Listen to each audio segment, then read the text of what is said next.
औज़ुबिल्लाहिमिनश्शैतानिर्रजीम बिस्मिल्लाहिर्रहमानिर्रहीम। अस्सलाम वालेकुम। कैसे हैं मेरे सब बहन भाई? उम्मीद करती हूँ कि सब खैरियत से होंगे। तो मेरे प्यारे बहन भाइयों, आज का हमारा अमल बहुत ही ख़ास अमल है। तो आज मैं आप लोगों को बताऊंगी कि हम लोग जो अगर किसी ने हम लोगों पे कोई जादू वगैरह का असर है तो हम लोग उसको किस तरह से ख़त्म कर सकते हैं और उसका क्या तरीक़ाकार है, तो मैं आपको बताती हूँ। ठीक है, तो हम लोग बिना वक्त ज़ाया किए अपने अमल की तरफ चलते हैं। तो मेरे प्यारे बहन भाइयों, सबसे पहले जो है आप मेरे चैनल को लाइक करें, सब्सक्राइब करें, आगे शेयर करें। ठीक है, और अगर एक चीज़ से आपका फ़ायदा हो रहा है तो आप दूसरों का भी फ़ायदा सोचें। मैंने आपको हर दफ़ा मसलन एक ही बात कहती हूँ कि अगर एक चीज़ से आपका फ़ायदा हो रहा है तो आप दूसरों का भी फ़ायदा सोचें। तो ये बहुत ही ज़्यादा जो है अमल काम करने वाला है, ख़ास अमल है। ठीक है, आप इस अमल को करके अगर किसी ने जादू टूना वगैरह करवाया है या असर है जादू वगैरह का, तो आप इस अमल को करके इससे निजात पा सकते हैं। तो दूसरी बात ये है कि बाज़ औक़ात ये होता है कि हम लोगों को किसी चीज़ की समझ नहीं आ रही होती कि ये हमारे साथ हो क्या रहा है। हम लोग हर काम जो है वो सही करने की कोशिश करते हैं, मगर वो हमारा हर काम जो है वो उल्टा हो जाता है। तो इसलिए बाज़ औक़ात यही होता है कि हम लोगों को यही होता है कि ये काम हम लोगों ने तो ठीक किया था, मगर ये गलत कैसे हुआ, और ये सारा कुछ उन असरात की वजह से होता है जो आप लोगों पर होता है।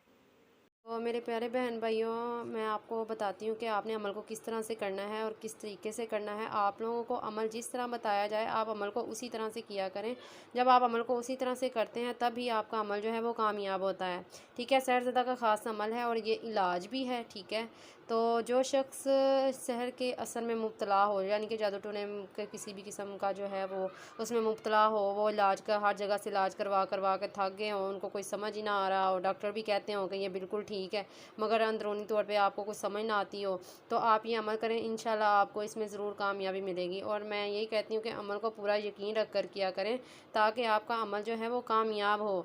तो आपने क्या करना है, सबसे पहले आपने बवुज़ू हालत हो लेना है। ठीक है, बवुज़ू हालत में आपने अर्क गुलाब और ज़ाफ़रान ले लेना है। ठीक है, आपने अर्क गुलाब और ज़ाफ़रान को अच्छी तरह से जो है मिक्स कर लेना है। मिक्स करने के बाद आपने ये नक्शे पाक लिखना है, सूरह यासीन का ख़ास नक्श है ये।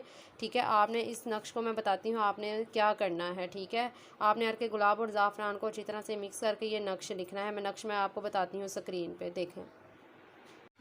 तो मेरे प्यारे बहन भाइयों, ये वो नक्श है जिसके बारे में मैंने आपको बताया था। ठीक है, ये सूरह यासीन का नक्श है। आपने सबसे पहले क्या करना है, एक सफ़ेद कागज़ ले लेना है जिसके ऊपर कुछ ना लिखा हुआ हो। आपने खाली कागज़ ले लेना है, आपको ये कहीं से भी मिल जाएगा। तो उसके बाद आपने क्या करना है, ये इस तरह से आपने डिब्बे बना लेने हैं। इसके चारों तरफ आपने ये फ़रिश्तों के नाम हैं, जिब्राइल, मिकाईल, इज़राइल और इसराफील। ठीक है, उसके बाद आपने ये चारों कोनों पे नाम लिख लेने हैं। लिखने के बाद आपने जो है इस तरह से डिब्बे बना लेने हैं। डिब्बे बनाने के बाद आपने ऊपर जो है 786 लिख लेना है और साइडों पे ये देखें आपको नज़र आ रहा है 101 लिखा हुआ है और 245 है। ठीक है, आपने इसको इस तरह से लिखने के बाद आपने इसी तरह से सीधी तरतीब से आपने दाहिनी साइड से जो है ना नक्श को लिखना शुरू कर देना है। हर नक्श की जो है ना एक चाल होती है, मगर इस नक्श की जो है ना वो कोई भी चाल नहीं है कि आप इस साइड से दाहिनी साइड से लिखें या बाइनी साइड से लिखें, ऐसा कुछ भी नहीं है। ठीक है, ये है कि आपने इसको बिल्कुल जैसे आपको दिखाया गया हुआ है आपने बिल्कुल इसी तरह से लिखना है। ठीक है, अर्क गुलाब और ज़ाफ़रान से। अगर ना लिखना होता तो फिर आप इसका